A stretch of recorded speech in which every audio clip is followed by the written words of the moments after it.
Then it's off to the races. Bubbles form when the momentum of short term returns attracts enough money that the makeup of investors shifts from mostly long term to mostly short term. That process feeds on itself. As traders push up short term returns, they attract even more traders.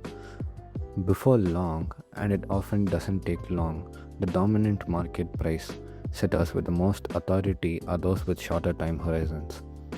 Bubbles aren't so much about valuations rising, that's just a symptom of something else. Time horizons shrinking as short term traders enter the playing field. It's common to say the dot-com bubble was a time of irrational optimism about the future, but one of the most common headlines of that era was announcing record trading volume, which is what happens when investors are buying and selling in a single day. Investors, particularly the ones setting prices, were not thinking about the next 20 years. The average mutual fund had 120% annual turnover in 1999, meaning they were at most thinking about the next 8 years. So were the individual investors who bought those mutual funds. Maggie Mahar wrote in her book Bull.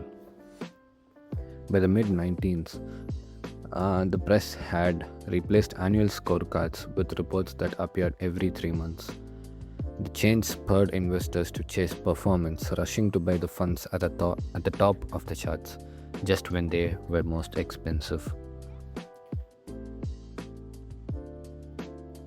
This was the era of day trading, short term option contracts, and up to the minute market commentary. It's not the kind of thing you would associate with long term views. The same thing happened during the housing bubble of the mid 2000s. It's hard to justify paying $700,000 for a 2 bedroom Florida track home to raise your family in for the next 10 years, but it makes perfect sense if you plan on flipping the home in a few months into a market with rising prices to make a quick profit, which is exactly what many people were doing during the bubble. Data from Atom, a company that tracks real estate transactions, shows the number of houses in America that sold more than once in a 12-month period. They were flipped. Rose fivefold during the bubble from 20,000 in the first quarter of 2000 to over 100,000 in the first quarter of 2004. Flipping plunged after the bubble to less than 40,000 per quarter, where it's roughly remained since.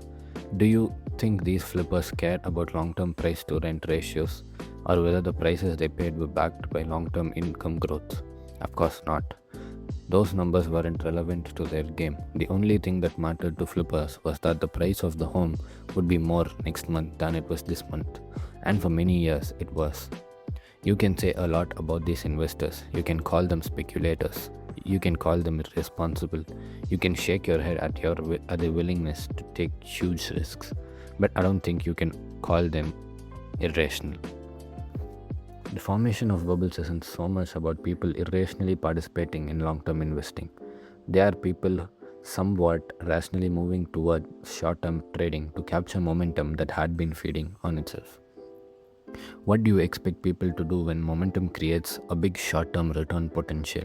Sit and watch patiently? Never. That's not how the world works.